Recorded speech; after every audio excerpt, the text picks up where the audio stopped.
Hello students, our today's class 12th Commerce Business Study Chapter 1.3 Chapter name Level and Functions of Management। आज का हमारा topic है functions of management. Management जो है first chapter में हमने पढ़ा था कि मैनेजमेंट को एक प्रोसेस के रूप में बताया गया और उस प्रोसेस में हमने प्लानिंग, ऑर्गेनाइजिंग, स्टाफिंग, डायरेक्टिंग और कंट्रोलिंग की क्रियाओं को शामिल किया था। तो जो मैनेजमेंट है वो एक तरह से प्रोसेस है और जो मैनेजमेंट की इस प्रोसेस में जो भी क्रियाएं की जाती हैं उन्हीं को ही हम मैनेजमेंट के कार्य या तत्वों के रूप में जानते हैं। इस प्रोसेस के 5 एलिमेंट थे, उन्हीं 5 एलिमेंट को हम मैनेजमेंट के फंक्शन के रूप में स्टडी करेंगे। फंक्शंस ऑफ मैनेजमेंट सबसे पहले है हमारे पास planning, second organising, third staffing, fourth directing, fifth controlling. 5 function है मैनेजमेंट के जिनको हम बारी बारी से स्टडी करेंगे। सबसे पहले है प्लानिंग।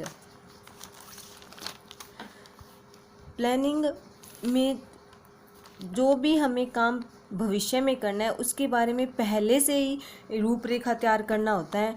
इसका अर्थ है कि जो हमें भविष्य में करना है उसके बारे में पहले से सोचना। प्लानिंग के अंतर्गत हम निम्न को शामिल करते हैं: what, when, how, who etcetera. यानी कि वट यानी कि क्या किया जाएगा, व्हेन कब किया जाएगा, कैसे किया जाएगा, हु यानी कि कौन करेगा, किसके द्वारा किया जाएगा। डिसाइडिंग ऑब्जेक्टिव, प्लानिंग में हम हमारी संस्था के जो भी ऑब्जेक्टिव है, किसी काम को करने का क्या हमारा उद्देश्य है उसे हम डिसाइड करते हैं। Base of all other functions, management के बाकी चारों फंक्शन हैं उन सभी का आधार प्लानिंग है। अगर प्लानिंग अच्छी नहीं होगी तो बाकी कार्यों को करने का कोई मतलब नहीं होता, इसलिए हमारी प्लानिंग अच्छी होनी चाहिए। तो प्लानिंग को करने के लिए एक पूरी प्रोसेस को फॉलो करना पड़ता है। प्लानिंग की प्रोसेस इस प्रकार है: सेटिंग ऑब्जेक्टिव, इसमें हम सबसे पहले ऑब्जेक्टिव को डिसाइड करते हैं। डेवलपिंग प्रेमिस, उसके बाद हम सीमाएं निर्धारित करते हैं जिनके अंदर रहते हुए हमें अपने ऑब्जेक्टिव्स को अचीव करना है। Third, identifying alternative course of action, किसी भी काम को करने के विभिन्न वैकल्पिक तरीकों को पहचान करना, उनके बारे में पता लगाना। किसी काम को करने के बहुत से तरीके होते हैं, उनकी जानकारी इकट्ठी करना। इवेल्युएटिंग अल्टरनेटिव कोर्सेज, जो भी हमारे वैकल्पिक क्रियाएं हैं उनको इवेल्युएट करना, मूल्यांकन करना, उनके बारे में जानना कि वो किस प्रकार से है, उनमें से कौन सी हमारे लिए बेटर है, इसके बारे में पता लगाना। सिलेक्टिंग एन अल्टरनेटिव, जितने भी अल्टरनेटिव की हमने जानकारी प्राप्त की उनके बारे में हमने देखा कि वो कौन कौन से अच्छे हैं, कौन कौन से हमारे लिए सही नहीं है, तो उनमें से किसी एक को सिलेक्ट करना जो हमारे ऑब्जेक्टिव को अचीव करने में हमारी हेल्प करें। इम्प्लीमेंट द प्लान, उसके बाद में हमने जो भी सिलेक्टिंग की है जिस अल्टरनेटिव की, उसके लिए प्लान बनाना और उस प्लान को इम्प्लीमेंट करना। फॉलो अप एक्शन, और इसी प्रक्रिया को दोबारा से दोहराना। अगर हमें हमारा प्लान सही नहीं बनता है तो इन सभी क्रियाओं को हम फिर से दोहराएंगे। इसलिए ये हमारी पूरी प्रोसेस होती है जो हम स्टेप बाय स्टेप हमें प्लानिंग के लिए पूरा करना पड़ता है। सेकेंड होता है हमारे पास ऑर्गेनाइजिंग। ऑर्गेनाइजिंग के अंतर्गत जो भी कार्य की भूमिकाएं हैं, जिन जिन कार्यों को जो जो व्यक्ति करेगा उनके लिए हम एक रूपरेखा तैयार करते हैं, इनकी स्ट्रक्चर, ऑर्गेनाइजेशन का हम स्ट्रक्चर तैयार करते हैं। इसके अंतर्गत प्लानिंग में हमने केवल रूपरेखा बनाई थी, इसके अंतर्गत हम उस रूपरेखा को हम ओरिजिनल रूप देते हैं, उसे इम्प्लीमेंट करते हैं।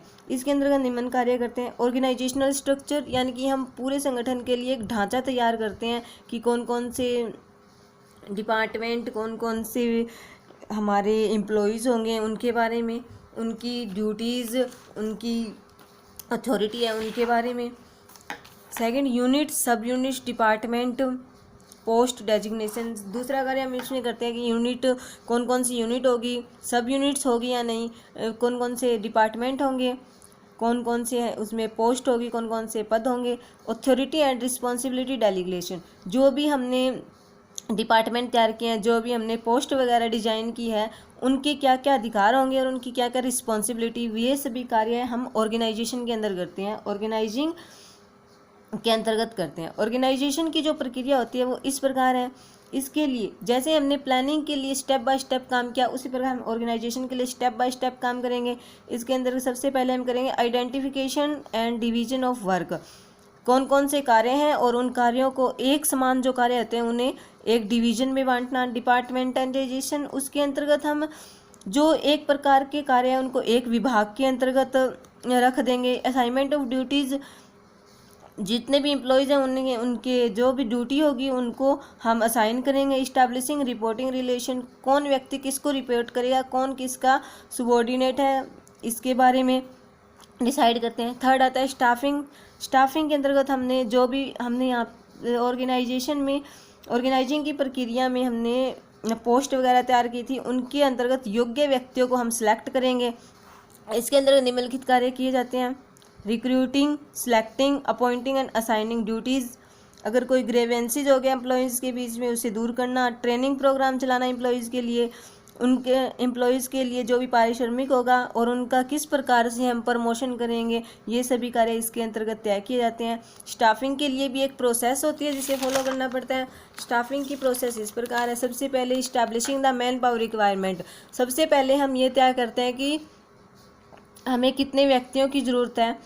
उसके बाद में हम उन्हें आवेदन पत्र के लिए, भर्ती के लिए हम उन्हें इनवाइट करते हैं और जो भी हमारे पोस्ट के लिए योग्य है उसका हम सिलेक्शन करते हैं। प्लेसमेंट एंड ओरिएंटेशन, उन्हें हम कार्य पे लगाते हैं और कार्य से उनकी पहचान कराते हैं कि उन्हें किस प्रकार से कार्य करना है, किसके साथ कार्य करना है।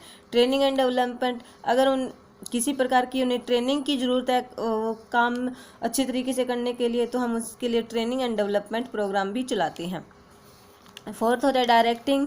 डायरेक्टिंग में जो भी व्यक्तियों को हमने काम पर लगाया है, जितने भी हमारे एम्प्लॉयज़ हैं, उनको हम निर्देश देना, उनका मार्गदर्शन करना, उनके साथ अच्छे से कम्युनिकेट करना, उन्हें मोटिवेट करना, ये सभी क्रियाएं डायरेक्टिंग में किए जाते हैं।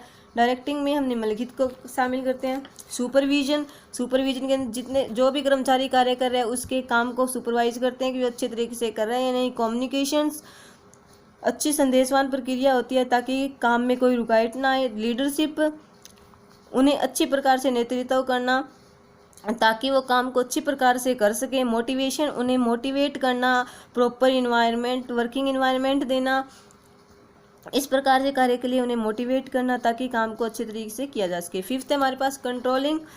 कंट्रोलिंग में हम जो एक्चुअल रिजल्ट्स होते हैं और जो भी हमने रिजल्ट स्टैंडर्डाइज किए हैं उनका आपस में मैच करते हैं कि क्या परिणाम हमें चाहिए थे और एक्चुअल में क्या परिणाम निकले हैं।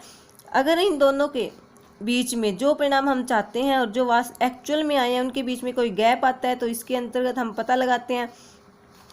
कंट्रोलिंग में निम्नलिखित कार्य करते हैं: परफॉर्मेंस मेजरमेंट ऑफ एम्प्लॉयज़। इसके अंतर्गत हम एम्प्लॉयज़ की परफॉर्मेंस को मेजरमेंट करते हैं कि उन्होंने क्या काम किया है। Keeping actual performance on path, उनकी परफॉर्मेंस को मेजरमेंट करके जो उनकी परफॉर्मेंस है उनको जो हम परिणाम चाहते हैं उस रास्ते पर लेकर आना। इसके अंतर्गत हम एक प्रोसेस को इंक्लूड करते हैं। सेटिंग स्टैंडर्ड, सबसे पहले जो परिणाम हमें चाहिए हम उसके लिए स्टैंडर्ड इस्टेब्लिश करते हैं। मेजरमेंट ऑफ एक्चुअल परफॉर्मेंस, जो भी हमारी एम्प्लॉयज़ ने एक्चुअल में काम किया उसको हम मापेंगे। Comparison of actual performance with standard, जो स्टैंडर्ड हमने डिसाइड किए गए उसको एक्चुअल परफॉर्मेंस के साथ मेजरमेंट करेंगे। एनालिसिस ऑफ डेविएशन, अगर एक्चुअल परफॉर्मेंस और स्टैंडर्ड परफॉर्मेंस के बीच में कोई गैप है तो उसका हम यहाँ पता लगाएंगे। टेकिंग करेक्टिव एक्शंस, वो डेविएशन जो है वो क्यों आए इसके लिए हम करेक्ट एक्शन लेंगे ताकि हमें स्टैंडर्ड जो हमारे डिसाइड किए गए हैं उन्हें हम प्राप्त कर सकें। तो ये थे हमारे प्रबंध के कार्य हैं। प्रबंध के कार्यों में सबसे इम्पोर्टेंट हमारा प्लानिंग का कार्य होता है। अगर प्लानिंग ही अच्छी नहीं होगी तो बाकी कार्यों को करने का तो सवाल ही पैदा नहीं होता। तो इसलिए प्लानिंग हमारी अच्छी होनी चाहिए ताकि बाकी कार्य भी हमारे अच्छे से हो सके। ये थे हमारे मैनेजमेंट के फंक्शंस। थैंक्स।